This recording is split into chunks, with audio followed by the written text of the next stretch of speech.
శ్రావణం mega sale మీ CMR legacy of జ్యువెలరీలో విఏలో 50% వరకు తగ్గింపు. వివరాలకు సంప్రదించండి. నమస్కారం ప్రేక్షకులందరికీ వినాయక చవితి శుభాకాంక్షలు. వినాయక చవితి మీద అనేక ధర్మ సందేహాలు మనలో చాలా మందికి వస్తాయి. వాటన్నిటిని నివృత్తి చేయడానికి మనతో పాటు ప్రముఖ ఆస్ట్రాలజర్ బ్రహ్మశ్రీ నందిబట్ల శ్రీహరి శర్మ గురువు గారు ఉన్నారు. నమస్తే గురుగారు. వాగర్థావివ సంపృక్తౌ వాగర్థ ప్రతిపత్తయే జగతః పితరౌ వందే పార్వతీ పరమేశ్వరౌ ఆదిత్యాయ చ సోమాయ మంగళాయ బుధాయ చ గురుశుక్రశనిభ్యశ్చ రాహవే కేతవే నమః. శృంగేరి జగద్గురు పీఠాధిపతులకి కంచి పీఠాధిపతులకి నమస్కారములు తెలియజేసుకుంటూ కార్యక్రమాన్ని ప్రారంభిద్దాం. గురుగారు, వినాయక చవితి శుభాకాంక్షలు అండి. మీకు వీక్షించేటువంటి మన సుమన్ టీవీ ప్రేక్షకులకు అందరికీ కూడా వినాయక చవితి శుభాకాంక్షలు. గురుగారు, ఇప్పుడు ఈ కాంక్రీట్ జంగల్లో ఇప్పుడు ఏకవింశతి పత్రాలు దొరకాలంటే కొంచెం కష్టమే కదా గురుగారు. సో ఎన్ని దొరికితే అన్ని, అట్లీస్ట్ ఇవి అయినా మీరు పెట్టుకోగలిగితే చాలు అని చెప్పుకోదగ్గవి ఏకవింశతి పత్రాలు ఏంటి గురుగారు? ఇప్పుడు ఏకవింశతి పత్రాలు మీరు అన్నట్టుగా నగరాల్లో దొరకవు. ఇప్పుడు చాలామంది అమ్మేటి వాళ్ళు కూడా పిచ్చి పిచ్చి ఆకులని తీసుకొచ్చి పెడతారు, తంగేడు ఆకులు పట్టుకొస్తారు, ఏవో చేస్తుంటుంటారు. కానీ వీటన్నిటిలో కూడా శాస్త్రీయంగా లేనివే చాలా ఉంటాయి. ఇప్పుడు దేవదారు పత్రము కావాలి. దేవదారు పత్రం, దేవదారు చెట్టు ఇక్కడ ఎక్కడ ఉంటుంది? హిమాలయాల్లో ఉండేటువంటి దేవదారు వృక్షాలు ఉంటాయి, మన దగ్గర ఉండదు. అట్లాగే మాచి పత్రము, బృహదీ పత్రము, ఇట్లా చాలా ఉంటాయి. ఉత్తరేణి కావాలి, ఎక్కడ దొరుకుతాయి? చాలా చోట్ల ఈ యొక్క మీరు అన్నట్టు నగరాల్లో దొరకవు. కాబట్టి అన్నీ దొరకనప్పుడు అయ్యో 21 పత్రాలతో పూజ చేయలేకపోయామే అనే బాధ అవసరం లేదమ్మా. గురుగారు, భగవంతునికి, ఆ వినాయకుడికి చాలా ఇష్టమైనటువంటిది దూర్వములు, అంటే గరికపోచ. ఈ గరికపోచల్ని మనం భావన చేస్తూ, ఈ గరికపోచలు కూడా ఎలా ఉండాలి అని అంటే, ఇప్పుడు మనం తీసుకునే ఫుడ్కి, వేసుకునే బట్టకి శుచి శుభ్రత మనం పాటిస్తాం. కానీ మార్కెట్లో కొనుక్కొచ్చుకొని కనీసము ఆ పూజా ద్రవ్యం మంచిగుందా లేదా అనేటువంటిది చూడరు. డైరెక్ట్గా అలా కట్ట పూజల్లో రాగానే ఆ కట్ట విప్పి పూజలో చేసేస్తుంటారు. అది మలినంతో ఉంటుంటుంది. అలా చాలా మనం అలా మట్టితో కూడుకున్నటువంటిది ఉంటుంది. అలా ఉండకూడదమ్మా. కాబట్టి గరికల్ని ఎలా ఉండాలి? గరిక పూజ కాండములతో సహా ఉండకూడదు. గరిక అనేటువంటిది ఏంటనంటే మొత్తము 3 దళాలుగా ఉంటుంది. ఒక దళము మధ్యలో ఒక దళం.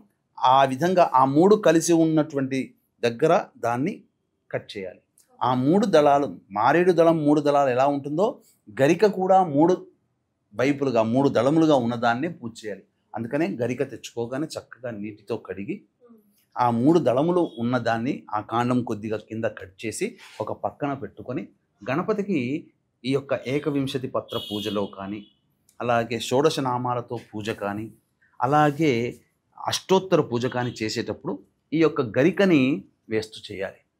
ఇక ఏకవింశతి పత్రతో పూజ చేసేటప్పుడు ఆ యొక్క నామాలు చదువుతున్నప్పుడు ఓం అఖువాహనాయ నమః మాచీపత్రం పూజయామి అంటే ఆ మాచీపత్రాన్నే సమర్పిస్తున్నానే భావనతో గరిక పూజ కనుక వేస్తే అప్పుడు మనం ఆ విధమైనటువంటి భావనతో ఇచ్చినట్టే లెక్క.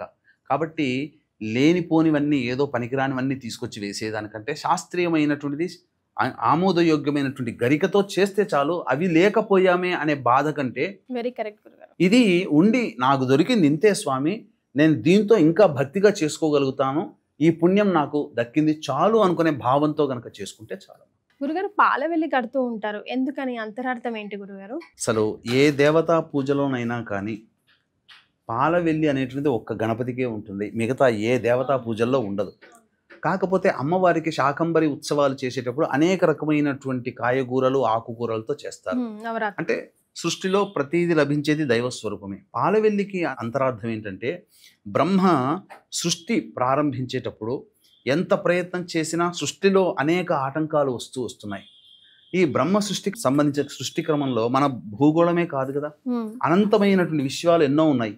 ఎంతో మంది సూర్యులు ఉన్నారు, ఎంతో మంది చంద్రులు ఉన్నారు, ఎన్నో సముద్రాలు, ఎన్నో భూగోళాలు లాంటి, ఇట్లాంటి భూవాతనం లాంటి కొన్ని చాలా ఉన్నాయి.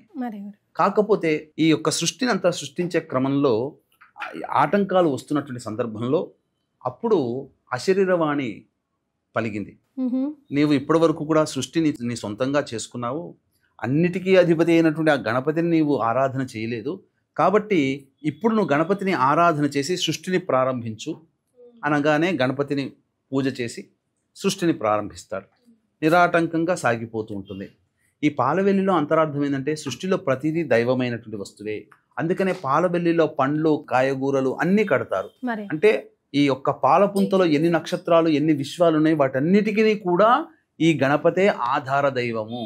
అంటే ఈ సృష్టిలో కేవలం ఈ భూమే కాదు, అనేక విశ్వంలో అనేక భూగోళాలు, అనేక నక్షత్రాలు, అనేక సూర్యులు ఉన్నారు. వాళ్ళందరికీ మొట్టమొదటిగా కొలిచే ఆధారభూతమైన దైవము ఈ వినాయకుడే, గణపతే అనేటువంటి అర్థం వచ్చేటట్టుగా ప్రపంచంతో కంటే సృష్టికంతకి కూడాను అధినాయకుడు, ఆది దైవము ఈ వినాయకుడు అనే భావంతో పాలవెల్లి కడతారు.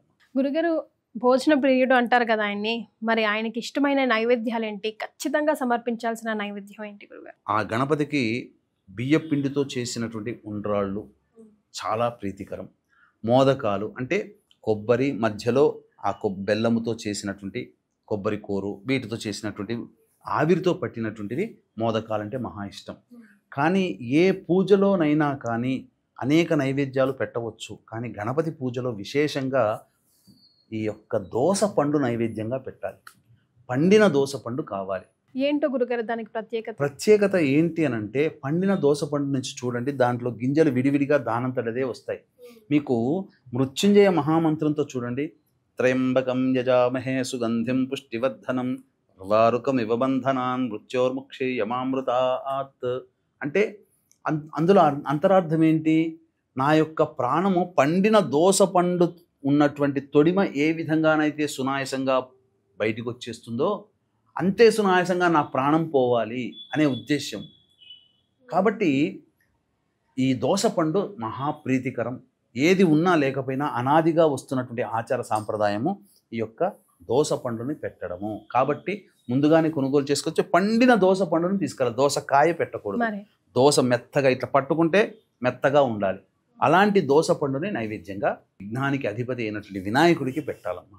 బెల్లం చెప్పారు కానీ బెల్లం కూడా మంచిదే, బెల్లం కూడా పెట్టవచ్చు. బెల్లం ముక్క చిన్నది పెట్టవచ్చు. అనేక నైవేద్యాలు చెప్పబడి ఉన్నాయి. మోదకాలని, లేకపోతే సంబంధించిన తాళికాలని, ఇవన్నీ చెప్పబడి ఉన్నాయి. వెలగ పండ్లు, అరటి పండ్లు, ఇవన్నీ ప్రీతికరం.